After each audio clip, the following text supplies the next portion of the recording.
കർത്താവിൻ്റെ അതിപരിശുദ്ധ നാമം വാഴ്ത്തപ്പെടുമാറാകട്ടെ. നമ്മൾ ഒരുമിച്ചുള്ള ഈ ദിവസങ്ങൾ, ദൈവത്തിൻ്റെ വചനത്തിൻ്റെ ചിന്തകൾ, ഈ കോൺഫറൻസ് നമ്മുടെ ഏവരുടെയും ജീവിതത്തിൽ വലിയ അനുഗ്രഹത്തിന്, ഒരു വിപ്ലവത്തിന് കാരണമായി തീരട്ടെ എന്ന് ഞാൻ പ്രാർത്ഥിക്കുകയാണ്.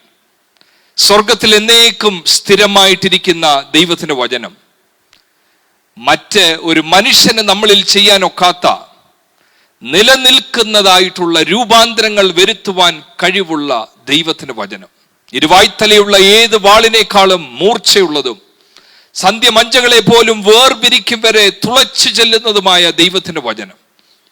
യാക്കോബിന്റെ ഭാഷയിൽ പറഞ്ഞാൽ ഒരു കണ്ണാടിയിൽ എന്നവണ്ണം നമ്മളെ തന്നെ കണ്ടുണരുവാൻ ഇന്ന് രാത്രിയിലെ ഈ വചന ശുശ്രൂഷ ഉതകട്ടെ എന്ന് ഞാൻ പ്രാർത്ഥിച്ചുകൊണ്ട് ഇന്ന് നിങ്ങളെ ഏൽപ്പിക്കുവാൻ കർത്താവിന്റെ ഹൃദയത്തിൽ പ്രകാശനം നൽകിയിരിക്കുന്ന വേദഭാഗത്തേക്ക് ഞാൻ നിങ്ങളുടെ ശ്രദ്ധയെ തിരിക്കുകയാണ്. എഫേസ്യ ലേഖനം 3-ാമത്തെ അധ്യായം അതിന്റെ 10-11 വാക്യങ്ങൾ. എഫേസ്യ ലേഖനം 3-ാമത്തെ അധ്യായം 10-11 വാക്യങ്ങൾ ഞാൻ ഇവിടെ വായിക്കുന്നു. അങ്ങനെ ഇപ്പോൾ സ്വർഗത്തിൽ വാഴ്ചകൾക്കും അധികാരങ്ങൾക്കും ദൈവത്തിന്റെ ബഹുവിധമായ ജ്ഞാനം അവൻ നമ്മുടെ കർത്താവായ യേശു ക്രിസ്തുവിൽ നിവർത്തിച്ച അനാദി നിർണയപ്രകാരം സഭ മുഖാന്തരം അറിവായി വരുന്നു. പുതിയ നിയമത്തിൽ പൗലോസിന്റെ ലേഖനങ്ങളിൽ ഏറ്റവും ദൈവസഭയെക്കുറിച്ചുള്ള ആഴമായ കാഴ്ചപ്പാടുകൾ, ദൈവസഭ എന്ന് പറഞ്ഞാൽ എന്താണ്, ദൈവസഭയിലൂടെ ദൈവം ചെയ്തെടുക്കുവാൻ ആഗ്രഹിക്കുന്ന കാര്യങ്ങൾ എന്താണ്, സഭയ്ക്കകത്ത് വന്നിരിക്കുന്നവരിൽ നിന്നും ദൈവം പ്രതീക്ഷിക്കുന്ന കാര്യങ്ങൾ എന്ത്, അങ്ങനെ കാലങ്ങൾ കൊണ്ട് സഭയ്ക്കകത്ത് കൂടി വന്നിരിക്കുന്ന പല കാര്യങ്ങളെയും തെറ്റിദ്ധാരണകളെയും തിരുത്തുവാൻ അപ്പോസ്തലനായ പൗലോസ് സ്ഥാപിച്ച എഫെസസിലുള്ള അനുഗ്രഹീതമായ ഈ ദൈവസഭയ്ക്ക് അപ്പോസ്തലപ്രവൃത്തി 18:19 ആദ്യമായി പൗലോസ് ഈ സഭയിൽ വന്നത്. എഫെസസിലുള്ള ദൈവസഭയിൽ സ്ഥാപിക്കുവാൻ വേണ്ടി എഫെസസ് പട്ടണത്തിൽ താൻ ആദ്യമായി വരുന്നത് തന്റെ 2ാമത്തെ മിഷണറി യാത്രയുടെ അവസാന സമയങ്ങളിൽ അവിടെ വരുന്നു. പിന്നീട് കർത്താവിന്റെ നിയോഗപ്രകാരം അവിടെ മടങ്ങി വരികയും ഏകദേശം 3 വർഷത്തോളം അവിടെ ഒരു ബേസാക്കി, മിഷൻ പ്രവർത്തനങ്ങൾക്ക് ഒരു ബേസാക്കി മറ്റേത് സ്ഥലങ്ങളിലേക്കാട്ടിലും പൗലോസ് താമസിച്ച് പ്രവർത്തിച്ച അനുഗ്രഹിക്കപ്പെട്ട ഒരു ദൈവസഭ. 3 വർഷം പൗലോസിനെ പോലെ ഒരു പാസ്റ്റർ ശുശ്രൂഷിച്ചാൽ അത് ഇന്നുള്ള സഭകളിൽ നിന്നും വളരെ വ്യത്യസ്തമായിരിക്കുമെന്നാണ് എൻ്റെ കാഴ്ചപ്പാട്. അപ്പോസ്തലപ്രവൃത്തി 20-ാമത്തെ അധ്യായത്തിൽ പൗലോസ് ഇവിടെ നിന്നും വിടവാങ്ങുമ്പോൾ എഫെസസ് പട്ടണത്തിലെ 3 വർഷത്തെ ശുശ്രൂഷകൾ തികച്ചുകൊണ്ട് അവിടെ നിന്നും യാത്രയാകുമ്പോൾ താൻ പറയുന്ന കുറച്ച് കാര്യങ്ങളുണ്ട്. നിങ്ങൾക്ക് പ്രയോജനം വരുന്നതൊന്നും ഞാൻ മറച്ചു വെച്ചിട്ടില്ല. ആ ശുശ്രൂഷയിൽ വളർത്തപ്പെടുക എന്ന് പറഞ്ഞാൽ that is a big privilege. ഈ പ്രയോജനം വരുന്നത് മറച്ചു വെച്ചില്ല എന്ന് പറയാൻ കാര്യം, പലപ്പോഴും പ്രയോജനം വരുന്നത് മറച്ചു വെക്കാൻ തോന്നും. അത് കേൾക്കാൻ ഇഷ്ടമുള്ളതായിരിക്കത്തില്ല. പ്രയോജനം വരുന്ന കാര്യങ്ങൾ നമ്മുടെ മുമ്പിൽ ഒരു സമൂഹം ഇരിക്കുമ്പോൾ ആ സമൂഹത്തെ ആവേശത്തിരകളിൽ ഏറ്റുവാൻ, ഒരു ഇമോഷണൽ തലത്തിലുള്ള, വൈകാരിക തലത്തിലുള്ള ചലനങ്ങൾ ഉണ്ടാക്കുവാൻ, കർണരസകരമായത് പറയുവാനുള്ള ടെംപ്റ്റേഷൻ, വലിയ പരീക്ഷ മുമ്പിലുള്ളപ്പോൾ പൗലോസ് പറയുക, I haven't yielded myself to those temptations. നിങ്ങൾക്ക് പ്രയോജനം വരുന്നതൊന്നും ഞാൻ മറച്ചു വെച്ചിട്ടില്ല. വചനത്താൽ നിങ്ങളെ വാർത്തെടുത്തു, വചനത്താൽ നിങ്ങളെ പഠിപ്പിച്ചു, രാത്രിയിൽ വീടുതോറും കയറി പഠിപ്പിച്ചു, പകൽ സമയങ്ങളിൽ തുറന്നോസിന്റെ പാഠശാലയിൽ പഠിപ്പിച്ചു. അവിടെ നിന്ന് പോയപ്പോൾ പൗലോസ് പറഞ്ഞ വേറൊരു കാര്യം കൂടെ ഉണ്ട്. പഠിപ്പിക്കുക മാത്രമല്ല, പ്രയോജനം വരുന്നതൊന്നും മറച്ചു വെക്കുക മാത്രമല്ല, നിങ്ങളുടെ ആരുടെയും വെള്ളിയോ പൊന്നോ ഞാൻ ചോദിച്ചിട്ടില്ല എന്നല്ല, ഞാൻ ആഗ്രഹിച്ചിട്ട് പോലുമില്ല. ഈ കാലഘട്ടത്തിൽ കർത്താവ് ഇങ്ങനെയുള്ള ശുശ്രൂഷകരെ എഴുന്നേൽപ്പിക്കട്ടെ എന്ന് ഞാൻ പ്രാർത്ഥിക്കുകയാണ്. ഈ കോൺഫറൻസിൽ നമ്മൾ വിവിധ ഭാഗങ്ങളിൽ നിന്നുമുള്ള ആളുകൾ, വിവിധ സഭകളിൽ നിന്നും, നമ്മുടെ അസംബ്ലീസ് ഓഫ് ഗോഡ് ഡിനോമിനേഷനിൽ നിന്ന് ഒരുമിച്ച് കൂടി വരുമ്പോൾ ഈ പ്രാരംഭ ദിവസം നമുക്ക് കർത്താവിനോട് പ്രാർത്ഥിക്കണം, കർത്താവേ ഇങ്ങനെയുള്ള ശുശ്രൂഷകരെ എഴുന്നേൽപ്പിക്കണമേ. വചനം കോംപ്രമൈസ് ചെയ്യാത്ത, മുഖം നോക്കി മനുഷ്യരെ സുഖിപ്പിക്കുവാൻ വേണ്ടി, മനുഷ്യരെ കർണരസകരമായത് പറഞ്ഞ് രസിപ്പിക്കുന്ന ശുശ്രൂഷകരല്ല, നിത്യതയ്ക്ക് യോഗ്യമാകും വണ്ണം വചനത്താൽ ശുദ്ധീകരിക്കപ്പെടുത്ത രീതിയിൽ. യേശു പറഞ്ഞ പോലെ, ഞാൻ പറഞ്ഞ വചനത്താൽ നിങ്ങൾ ശുദ്ധീകരിക്കപ്പെട്ടു എന്ന് പറഞ്ഞതുപോലെ, ആ മുറിക്കത്തക്കവണ്ണമുള്ള ദൈവത്തിന്റെ വചനം, ഇങ്ങനെ വാർത്തെടുക്കപ്പെട്ട ഒരു ദൈവസഭയാണിത്. 3 വർഷം ഈ ശുശ്രൂഷകൻ ശുശ്രൂഷിച്ച് കടന്നുപോയി. അടുത്തൊരു 7 വർഷം കഴിഞ്ഞപ്പോൾ എഴുതുന്ന എഴുത്താണിത്, എഫേസ്യ ലേഖനം. കാലപ്പഴക്കത്തിൽ സംഭവിക്കാൻ സാധ്യതയുള്ളത് ഇവിടെയും സംഭവിച്ചു. ചില വസ്തുക്കൾക്ക് ഇരുന്ന് കഴിഞ്ഞാൽ അതിന്റെ മൂല്യം കൂടുന്നുണ്ട്. എന്നാൽ ഒരു കാര്യമുണ്ട്, ദൈവസഭയുള്ള ബന്ധത്തിൽ, ദൈവവചനത്തിൽ ഉടനീളം നമ്മൾ കാണുന്നത്, വർഷങ്ങൾ കഴിയുന്തോറും ഒരു സാധ്യതയുണ്ട്. സാധ്യത എന്താണെന്ന് ചോദിച്ചാൽ, ഒരു ചടങ്ങായി തീരുവാൻ. രക്ഷിക്കപ്പെട്ട അനുഭവമൊക്കെ പോയി, സ്നാനപ്പെട്ട അനുഭവമൊക്കെ ഒരു ഡേറ്റായി മാത്രം ബൈബിളിന്റെ ഫസ്റ്റ് പേജിൽ രക്ഷിക്കപ്പെട്ട ദിവസം, സ്നാനപ്പെട്ട ദിവസം, അന്യഭാഷ പറഞ്ഞു തുടങ്ങിയ ദിവസം അവിടെ തീരുന്നു. ഒരു വളർച്ചയില്ലാത്ത, എന്തിനാണ് ഞാൻ ഒരു സ്റ്റെപ്പ് വെച്ച് ഇറങ്ങിയതെന്ന് പോലും മറന്നു പോകുന്നൊരവസ്ഥ അതിവിടെ സംഭവിച്ചു. ഈ എഫെസസ് പട്ടണത്തിലെ ദൈവസഭയിൽ കാഴ്ചപ്പാട് നഷ്ടപ്പെടുന്ന അവസ്ഥ വന്നെങ്കിൽ, എന്നെ കേൾക്കുന്ന പ്രിയ വാത്സല്യ സഹോദരന്മാരെ, സഹോദരിമാരെ, ഈ ആനുവൽ കൺവെൻഷനിൽ, 31ാമത്തെ ആനുവൽ കൺവെൻഷനിൽ നമ്മൾ ആരെങ്കിലും ചിന്തിക്കുക, ഇല്ല എന്റെ കാഴ്ചപ്പാട് നഷ്ടപ്പെട്ടിട്ടില്ല, ഞാൻ അന്ന് ഇറങ്ങിയപ്പോഴത്തെ പോലെ തീഷ്ണതയിലാണ് ഇന്നും ഇരിക്കുന്നത്, ആ ദർശനങ്ങൾ എന്നിൽ വർദ്ധിച്ചിട്ടേ ഉള്ളൂ, ഞാൻ പുറമോട്ട് പോയിട്ടില്ല.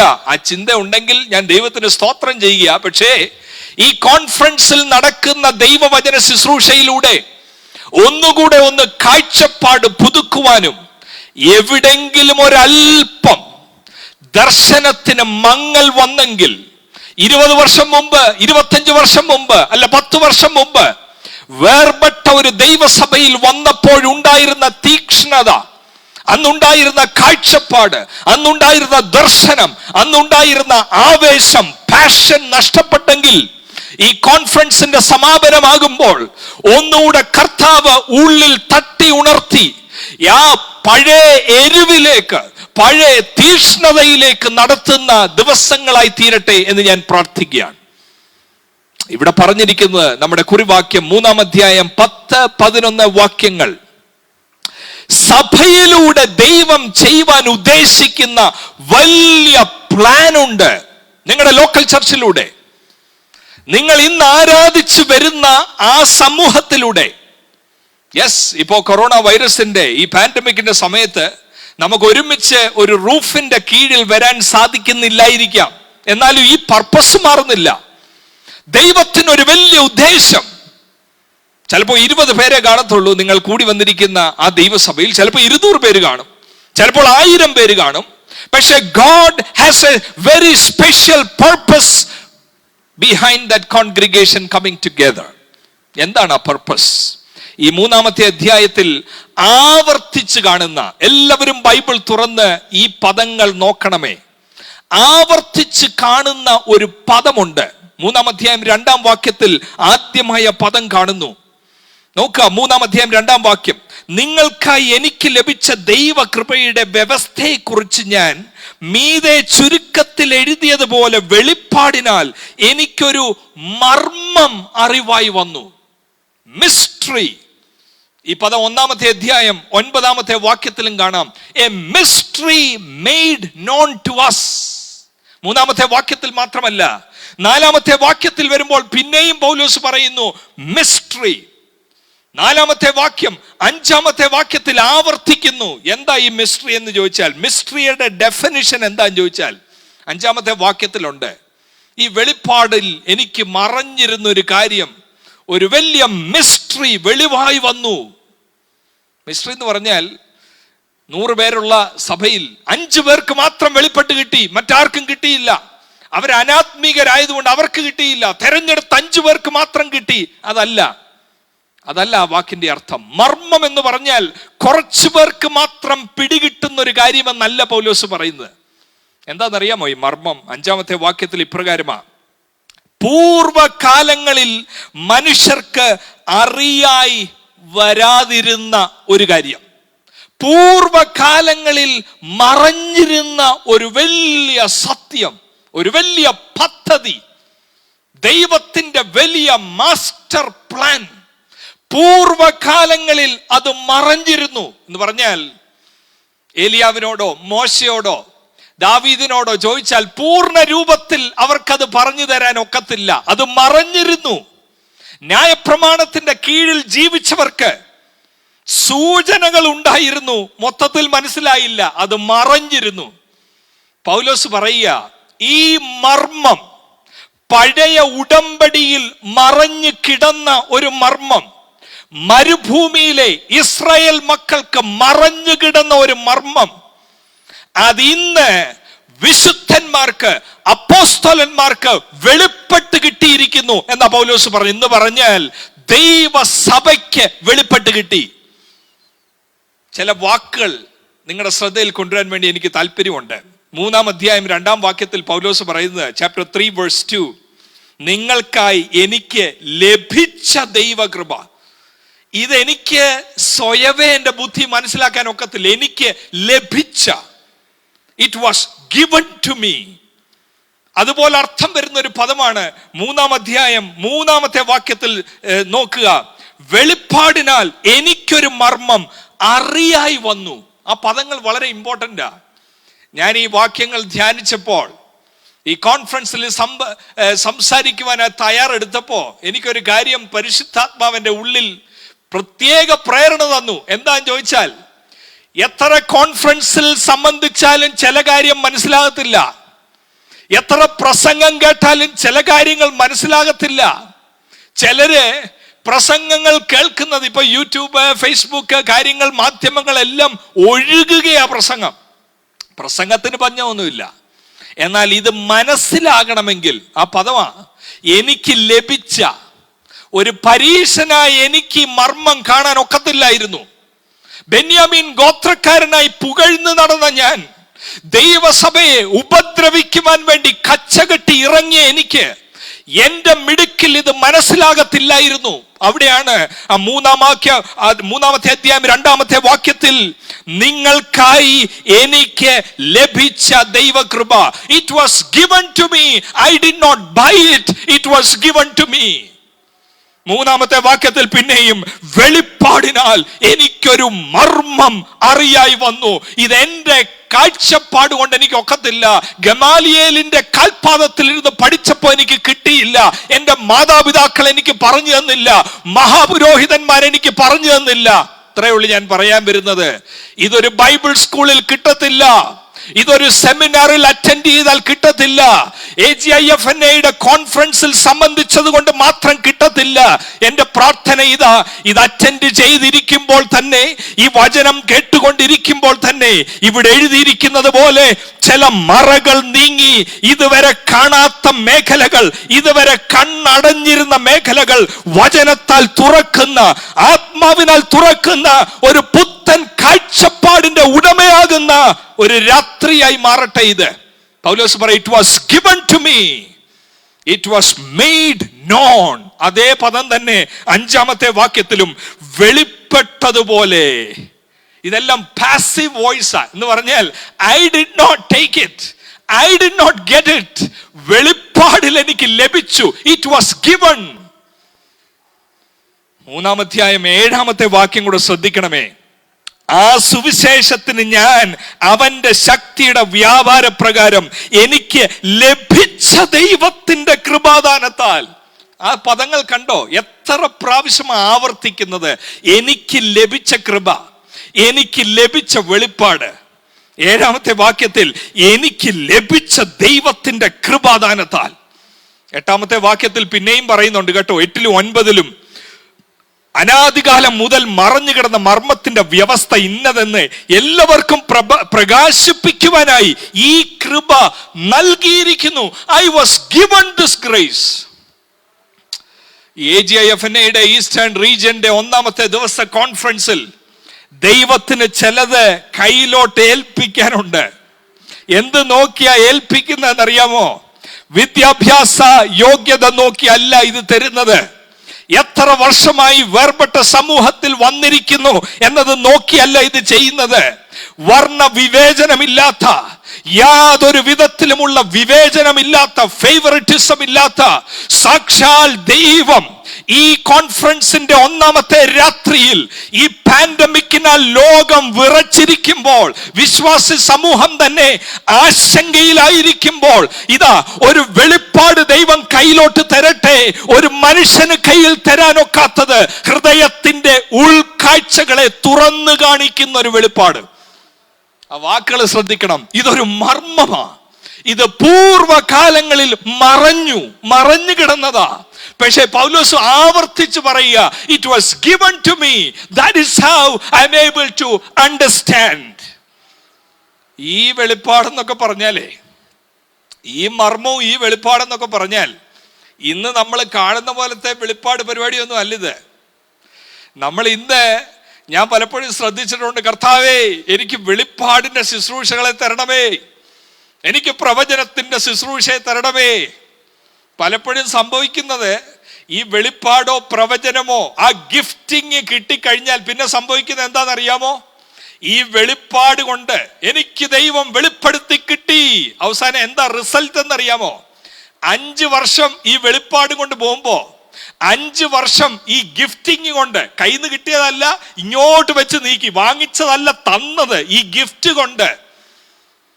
ലോകത്തിൽ ഒരു ജോലി ചെയ്തായിരുന്നെങ്കിൽ എന്തോ സമ്പാദിച്ചേനേം അതിനെക്കാട്ടിൽ 10 മടങ്ങ് 20 മടങ്ങ് ഈ ദർശനം നിമിത്തം പണക്കൊഴുപ്പിൽ പെരുകി അതിൽ പുകഴുന്ന ഒരു നല്ല സമൂഹം നമ്മുടെ ചുറ്റിനുമുണ്ട്.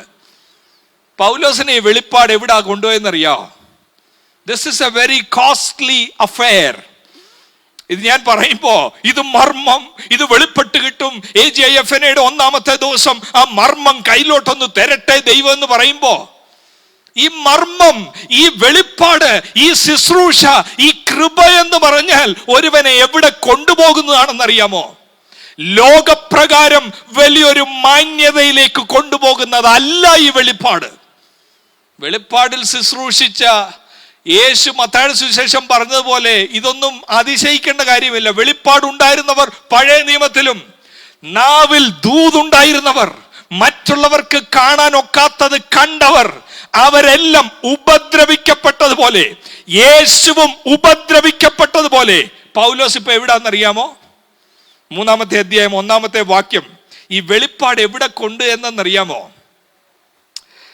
അത് നിമിത്തം പൗലോസ് എന്ന ഞാൻ ജാതികളായ നിങ്ങൾക്ക് വേണ്ടി എന്ന് പറഞ്ഞാൽ, ഞാൻ എൻ്റെ ഒരു 2 വാക്ക് അവിടെ ഒന്ന് ആഡ് ചെയ്താൽ ഇങ്ങനെയാ, അതിന്റെ ഒരു വേർഷൻ പറഞ്ഞാൽ, അതിന്റെ അർത്ഥം പറഞ്ഞാൽ ഇങ്ങനെയാ: അത് നിമിത്തം പൗലോസ് എന്ന ഞാൻ ജാതികളായ നിങ്ങൾക്ക് വേണ്ടി എന്നതിന് പകരം, അതുകൊണ്ട് പൗലോസ് എന്ന ഞാൻ വെളിപ്പാടിനു വേണ്ടി.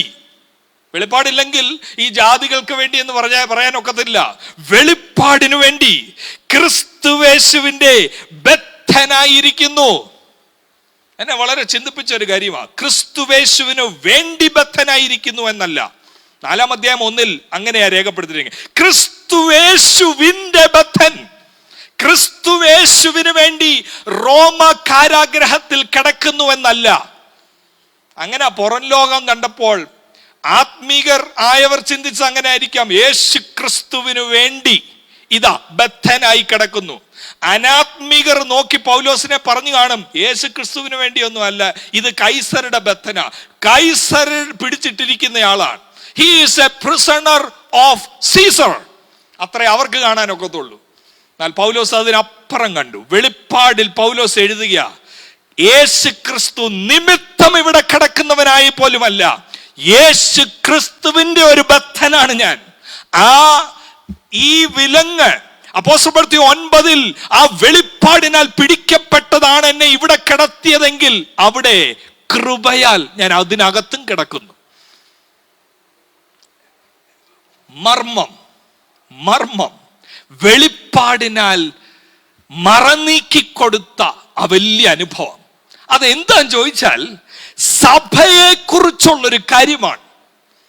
പൗലോസ് എന്താ ചെയ്തതെന്നറിയാമോ? ഈ മർമ്മം കിട്ടിയത് കൊണ്ട്, കൃപ കിട്ടിയത് കൊണ്ട്, വെളിപ്പാട് കിട്ടിയത് കൊണ്ട് 3-ാമത്തെ അധ്യായം 8-ാമത്തെ വാക്യത്തിലും 3-ാമത്തെ അധ്യായം 9-ാമത്തെ വാക്യത്തിലുമുള്ള 2 പദങ്ങൾ എനിക്ക് നിങ്ങളുടെ ശ്രദ്ധയിൽ കൊണ്ടുവരാൻ വേണ്ടി താല്പര്യമുണ്ട്.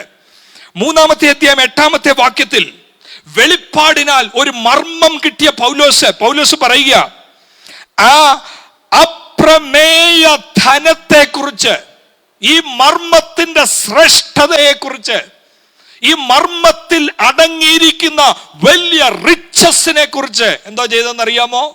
പ്രസംഗിക്കുവാനും. he preached about the mystery.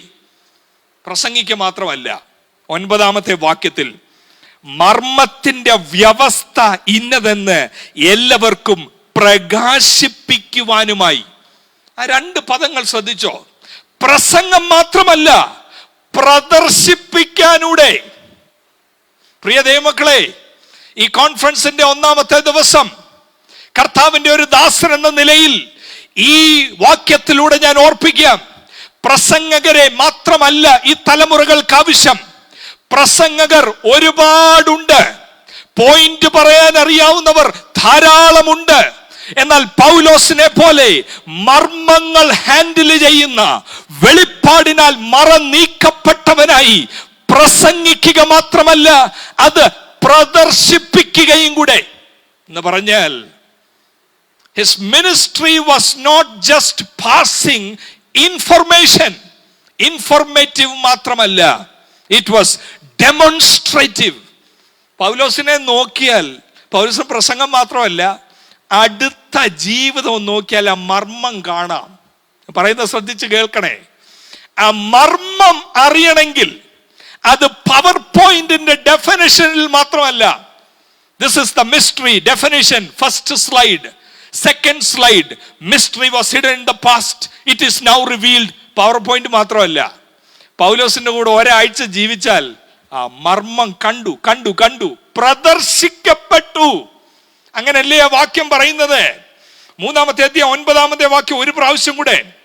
സകലവും സൃഷ്ടിച്ച ദൈവത്തിന്റെ അനാദികാലം മുതൽ, പണ്ടേ ഉണ്ടായിരുന്ന പ്ലാന, മറഞ്ഞിരുന്ന പ്ലാന, അനാദികാലം മുതൽ മറഞ്ഞിരുന്ന കിടന്ന മർമ്മത്തിന്റെ വ്യവസ്ഥ ഇന്നതെന്ന് എല്ലാവർക്കും പ്രകാശിപ്പിക്കുവാനുമായി ഈ കൃപ നൽകിയിരിക്കുന്നു.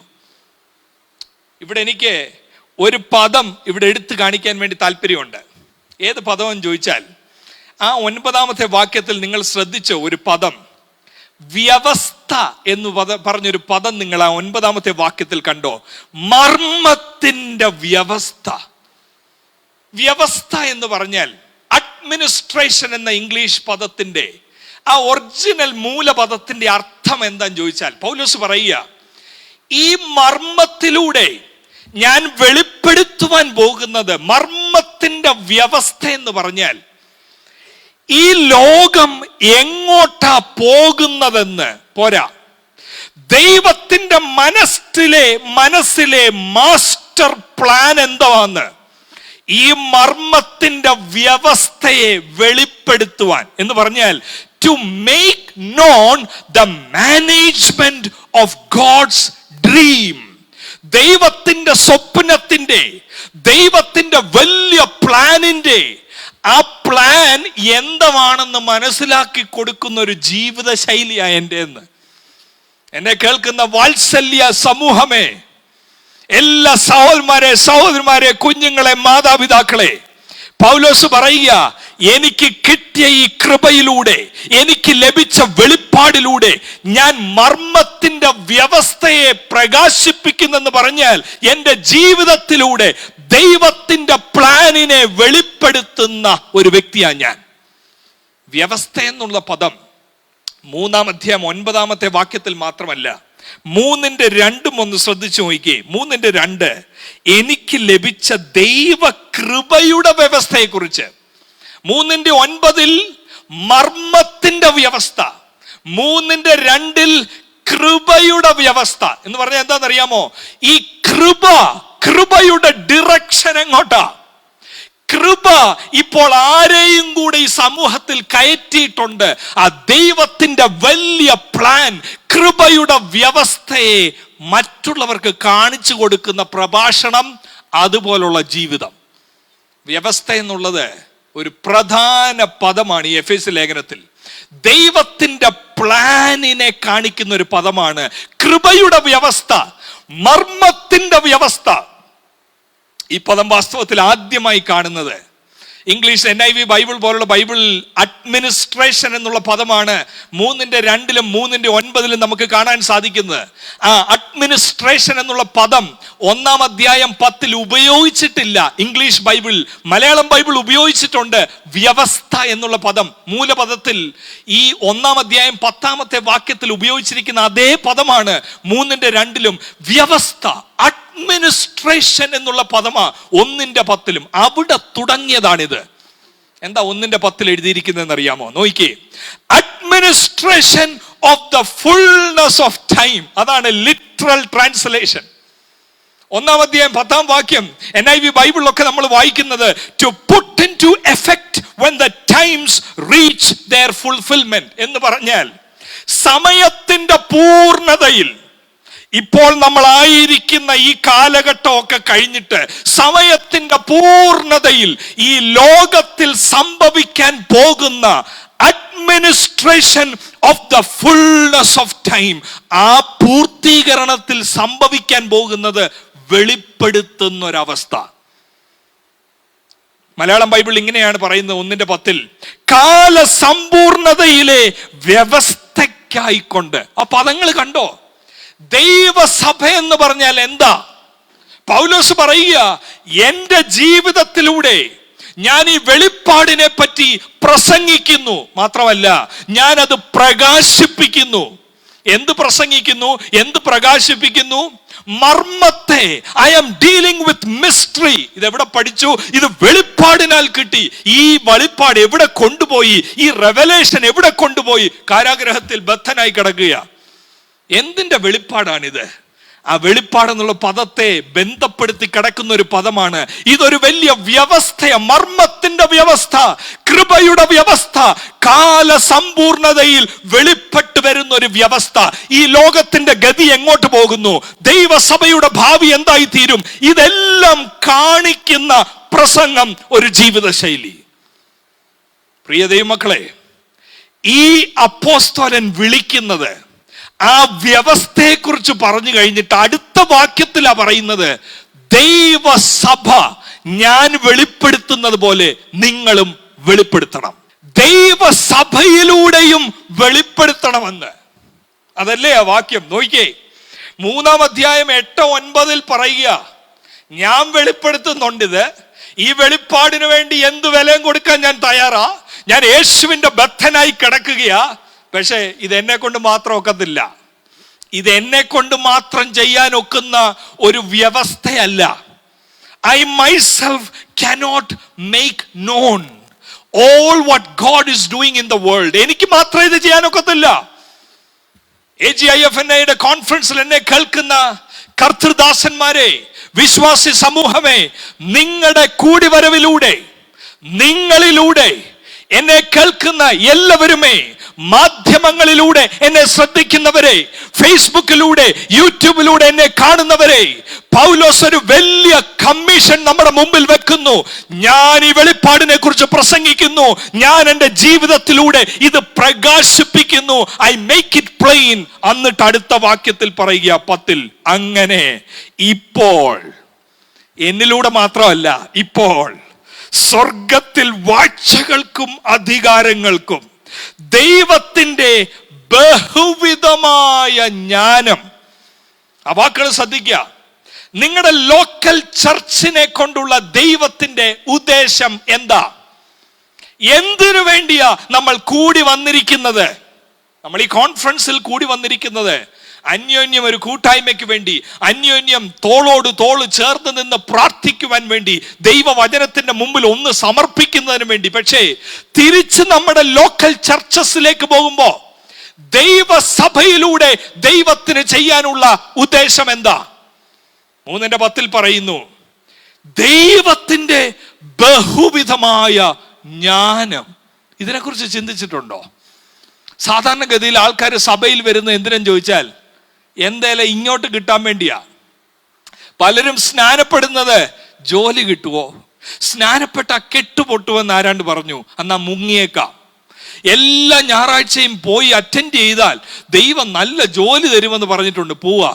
പലപ്പോഴും ഒരു കൺസ്യൂമറിസ്റ്റിക് മെന്റാലിറ്റി കൊണ്ടല്ലേ ആൾക്കാർ ചർച്ചിൽ പോകുന്നത് തന്നെ, പലരും സ്നാനപ്പെടുന്നത് തന്നെ ഇങ്ങോട്ട് കിട്ടാനല്ലേ. പലരുടെയും കാഴ്ചപ്പാടിലുള്ള ദൈവസഭ എന്ന് പറഞ്ഞാൽ എന്താ ഞാൻ പറയാം, ബിൽഡിംഗ് ആയിട്ടാ പലരും ചിന്തിച്ചിരിക്കുന്നത്. ദൈവസഭ എന്ന് പറഞ്ഞാൽ ബിൽഡിങ്. അതുകൊണ്ട് ബിൽഡിങ് മോടി കൂട്ടുമ്പോൾ, ബിൽഡിങ്ങിന് ഭംഗി കൂടുമ്പോ, ബിൽഡിങ്ങിന്റെ പെയിന്റ് മാറുമ്പോ അവർ പറയുന്ന സഭ നല്ല ഗംഭീരമായിട്ടുണ്ട്. സഭ അങ്ങനെ ഗംഭീരമാകത്തില്ല.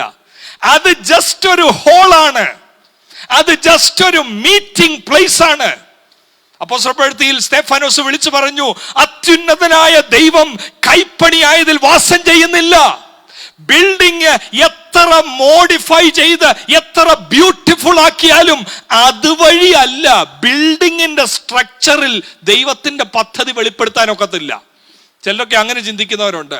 മറ്റാർക്കും ഇല്ലാത്തൊരു സ്ട്രക്ചർ അങ്ങ് പണിഞ്ഞാൽ അതിലൂടെ ദൈവത്തിന്റെ നാമം മഹത്വപ്പെടുമല്ലോ, ദൈവത്തെ ഒന്ന് പ്രദർശിപ്പിച്ച് കളയാം. യോ, ഇല്ലില്ല, അങ്ങനെ ഒരു ഇടപാടേ ഇല്ല. സഭ എന്ന് പറഞ്ഞാൽ ബിൽഡിംഗ് അല്ല. നല്ല കെട്ടിടമുള്ളവർക്കായി ദൈവത്തിന് സ്തോത്രം ചെയ്യുന്നു. എന്നാൽ കെട്ടിടമല്ല സഭ. സഭയുടെ ഉദ്ദേശം പൂർത്തീകരിക്കുവാൻ കെട്ടിടം ഉണ്ടെങ്കിൽ സ്തോത്രം, കെട്ടിടം ഇല്ലെങ്കിൽ പോലും ഈ പറഞ്ഞ ഉദ്ദേശം പൂർത്തീകരിക്കാൻ കഴിയും. സഭ എന്നുള്ളത് കെട്ടിടമല്ല. ചിലർക്ക് സഭ എന്നുള്ളത് ഫ്രണ്ട്ഷിപ്പിനുള്ള സ്ഥലമാണ്, അന്യോന്യം പരിചയപ്പെടാനുള്ളൊരിടം. കഴിഞ്ഞ ദിവസം ഞാന് ഒരാൾ പറയുന്നത് കേട്ട്, എത്ര നാളായി സഭയിൽ പോയിട്ട്, അങ്ങ് ബോറാകുന്നു, സഭയിൽ പോയാൽ എല്ലാവരും ഒന്ന് കാണാം. ഒരു സോഷ്യൽ ഗ്യാതറിംഗ്, സൗഹൃദത്തിന് വേണ്ടിയുള്ള വേദിയ പലർക്കും സഭ. സഭ എന്നുള്ളത് കെട്ടിടമല്ല, സഭ എന്നുള്ളത് സൗഹൃദത്തിന്റെ വേദി മാത്രമല്ല. മറ്റു പലരും പറയുന്നത് കേട്ടിട്ടുണ്ട്, എങ്ങും പോണമെന്നില്ല, പിന്നെ കുഴിച്ചിടാൻ വേണ്ടി, കല്യാണം നടത്താൻ വേണ്ടി അതിനൊരിടം പോയി ടൈത്തും കൊടുത്ത് രജിസ്റ്ററിൽ പേരും ചേർത്ത് എന്തായാലും പറ്റിയാ നോയിക്കോളുമല്ലോ. ഹൗസ് വാമിങ്ങിന് വേണ്ടി, ഫ്യൂണറലിന് വേണ്ടി, വെഡിങ് നടത്താൻ വേണ്ടി മാത്രം ഒരു സോഷ്യൽ എൻറ്റിറ്റിയായി സഭയെ കാണുന്നതുണ്ട്. എന്താണ് പിന്നെ സഭ? വേറെ കുറച്ചാണ് സഹിക്കാനൊക്കാത്തത്. ചിലപ്പോഴൊക്കെ ശ്രദ്ധയിൽപ്പെട്ടിട്ടുണ്ട്, മറ്റു കുറെ ആൾക്കാരുടെ കൂടി ഇരുന്ന് ആരാധിക്കാൻ വയ്യാത്തത് കൊണ്ട്, മറ്റ് നമ്മൾ പറയുന്ന അഭിപ്രായം നടക്കാതെ വരുമ്പോ, മറ്റെല്ലാരോടും ഒരു ഈശാപൂഷ ആയി കഴിയുമ്പോ ഞങ്ങൾ അങ്ങ് മാറുക, ഞങ്ങളുടെ വീട്ടിൽ അങ്ങ് തുടങ്ങുക. ഇതൊന്നും സഭയെന്ന് പറഞ്ഞ് വിളിക്കാൻ പോലും ഒക്കത്തില്ല. ഒരാട് കൂടി ഇരുന്ന് പ്രാർത്ഥിക്കാൻ വയ്യാതെ പിണങ്ങി പിരിഞ്ഞ് ആ സ്വന്തം അജണ്ട നിവർത്തിക്കുവാൻ വേണ്ടി ഒരു എംപ്ലോയി പോലെ എവിടെങ്കിലും അഡ്വർടൈസ്മെന്റ് ചെയ്ത്, pastor, there is a vacancy here for pastorship, എല്ലാം തിരക്കി വരുമ്പോഴാണ് അറിയുന്നത് ഈ 4 പേരുണ്ട്. എന്താ 4 പേരെന്ന് ചോദിച്ചാൽ, ആരോടും ഒരുമിച്ച് പോകാൻ തയ്യാറാകാത്ത 4 പേർ. ഇതിനെ പോറ്റിക്കൊണ്ട് നടത്താൻ വേണ്ടി ഒരാളെയും ആക്കി വെക്കുന്ന, ഇതൊന്നും സഭയായി തെറ്റിദ്ധരിക്ക പോലും ചെയ്യരുത്. സഭ എന്ന് പറഞ്ഞാൽ എന്താണെന്നറിയാമോ? എന്റെ നിർവചനങ്ങൾ വിടുക, വാക്യത്തിലേക്ക് നോക്കുക. അവിടെ എഴുതിയിരിക്കുന്നത്, ദൈവത്തിന്റെ ബഹുവിധമായ ജ്ഞാനത്തെ പ്രദർശിപ്പിക്കുവാൻ പൗലോസ് ജീവിതത്തിൽ പ്രദർശിപ്പിച്ചതുപോലെ ദൈവത്തിന്റെ ബഹുവിധമായ ജ്ഞാനം അവൻ നമ്മുടെ കർത്താവായ യേശു ക്രിസ്തുവിൽ നിവർത്തിച്ചു കഴിഞ്ഞെന്ന്. കുറെ കാര്യങ്ങൾ ചെയ്തു കഴിഞ്ഞു. ആ വാക്യം ഒന്ന് ശ്രദ്ധിച്ചേ. നമ്മുടെ കർത്താവായ യേശു ക്രിസ്തുവിൽ നിവർത്തിച്ച അനാദി നിർണയപ്രകാരം സഭ മുഖാന്തരം അറിവായി വരുന്നു. അപ്പൊ ആ വാക്കൊന്ന് ശ്രദ്ധിക്കണം. 3:9 പൗലോസ് പറയുന്നു, എല്ലാവർക്കും പ്രകാശിപ്പിക്കുവാനുമായി, I am making it known, ഞാൻ പ്രകാശിപ്പിക്കുന്നു എൻ്റെ ജീവിതത്തിലൂടെ. അതിനോട് സമമായ ഒരു പദമല്ലേ 3:11 കാണുന്നത്? സഭ മുഖാന്തരം അറിവായി വരുന്നു. സഭ മുഖാന്തരം മറ്റുള്ളവരത് കാണുന്നു. എന്ത് കാണുന്നു? ദൈവത്തിന്റെ കൃപയുടെ വ്യവസ്ഥയെ. എന്ത് കാണുന്നു? ദൈവത്തിന്റെ മർമ്മത്തിന്റെ വ്യവസ്ഥയെ. എന്ത് കാണുന്നു? ദൈവത്തിന്റെ ഗ്രാൻഡ് പ്ലാനിനെ. ഈ ലോകത്തെ കുറിച്ച് ദൈവത്തിനുള്ള ഉന്നതമായ നിത്യത മുതൽ ഉണ്ടായിരുന്ന വലിയ പ്ലാനിനെ വെളിപ്പെടുത്തുന്ന ആ ബഹുവിധമായ ജ്ഞാനത്തെ പ്രദർശിപ്പിക്കുന്ന കൂട്ടമാ ദൈവത്തിന്റെ സഭ. അപ്പൊ ഇവിടെ നാച്ചുറലി ഒരു കാര്യം ഉണ്ടാകാം. എന്താ ഇങ്ങനൊക്കെ പറഞ്ഞാൽ? ദൈവത്തിന്റെ ബഹുവിധമായ ജ്ഞാനം അത് യേശു ക്രിസ്തുവിൽ, അത് ഓൾറെഡി കർത്താവായ യേശു ക്രിസ്തുവിൽ നിവർത്തിച്ച അനാദി നിർണയപ്രകാരം. എന്താ യേശു ക്രിസ്തുവിൽ നിവർത്തിച്ച അനാദി നിർണയം? എന്താ യേശു ക്രിസ്തുവിന്റെ ജീവിതത്തിൽ നിവർത്തിച്ച ഈ വലിയ ജ്ഞാനം? എല്ലാരും ശ്രദ്ധിച്ച് കേൾക്കണം. എന്താണെന്നറിയാമോ? വേറെ എങ്ങും തപ്പി പോണ്ട. എഫേസ്യ ലേഖനം തന്നെ 2-ാമത്തെ അധ്യായം അതിന്റെ 18-ാമത്തെ വാക്യത്തിലുണ്ട്.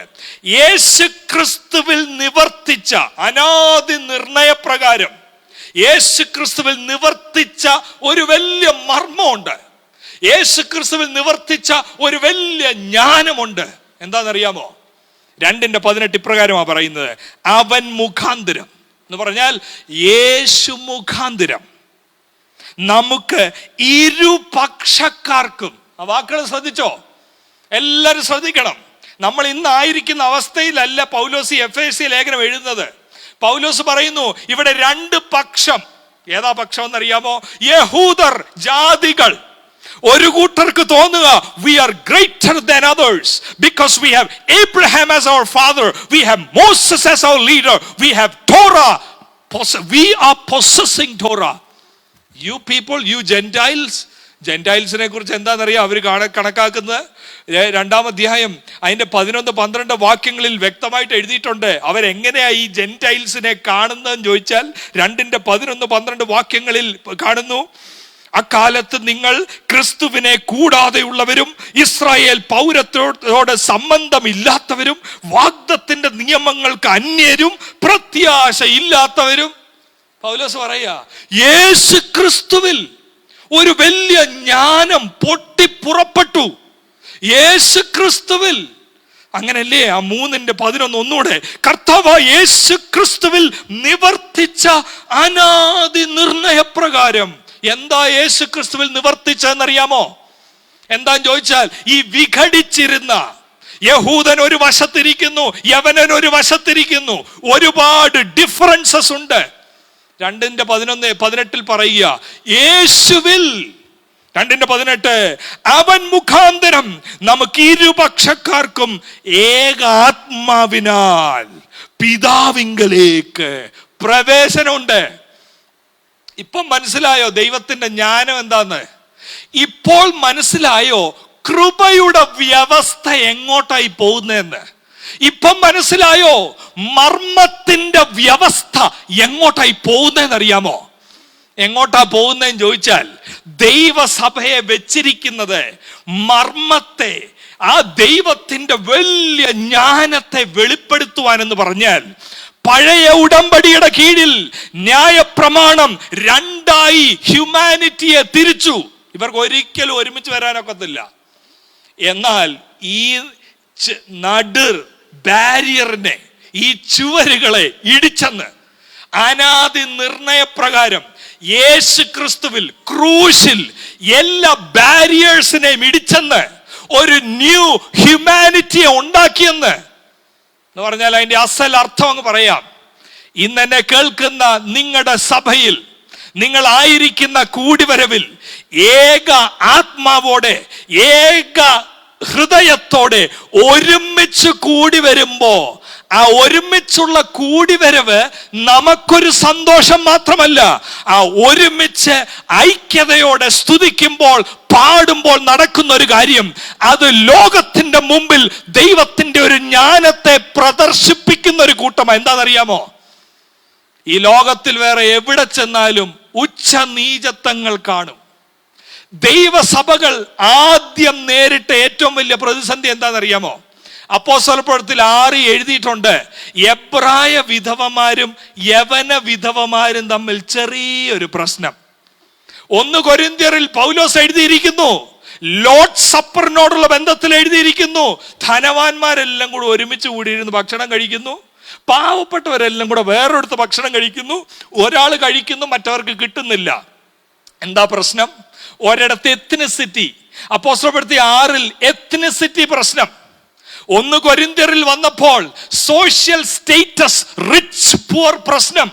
യാക്കോബ് എഴുതിയപ്പോ പറയുക, യാക്കോബിന്റെ ലേഖനത്തിൽ യാക്കോബ് പറയുക, നിങ്ങളുടെ ഇടയിലേക്ക് ഒരു സമ്പന്നൻ കയറി വരുമ്പോ അവന്റെ വസ്ത്രം കണ്ടോണ്ട്, അവന്റെ മോതിരം കണ്ടോണ്ട് അച്ചായ ഇങ്ങോട്ടിരുന്നാട്ടെ എന്ന് പറയുകയും, വേറൊരു അധികം ധനമില്ലാത്തയാൾ, ജോലിക്ക് പോലും ബുദ്ധിമുട്ടുന്ന ഒരാൾ വരുമ്പോ ദാ അങ്ങോട്ടിരുന്നാട്ടെ, അത് പറയുമ്പോ എന്താ ചെയ്യുന്നതെന്നറിയാമോ? അത് പറയുമ്പോ ദൈവത്തിന്റെ ഈ വ്യവസ്ഥയ്ക്ക് ഘടക വിരോധമായിട്ടുള്ള ഒരു പ്രവൃത്തിയാണത്.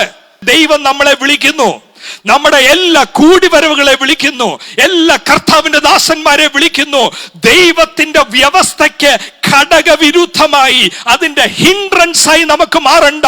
ഒരു ബദ്ധനെ പോലെ വിട്ടുകൊടുക്കേണ്ടത് വിട്ടുകൊടുത്ത് ദൈവത്തിന്റെ ജ്ഞാനത്തെ പ്രദർശിപ്പിക്കുന്ന, ഉച്ചനീചത്വങ്ങൾ ഇല്ലാത്ത, യാതൊരു വിവേചനവും ഇല്ലാത്ത ഏക ഹൃദയമാകുമാറ് ഒരേ ആത്മാവിൽ കൂടി വരുമ്പോൾ അത് ഈ ലോകത്തിനൊരു വലിയ അടയാളമാണ്. എന്താണെന്നറിയാമോ?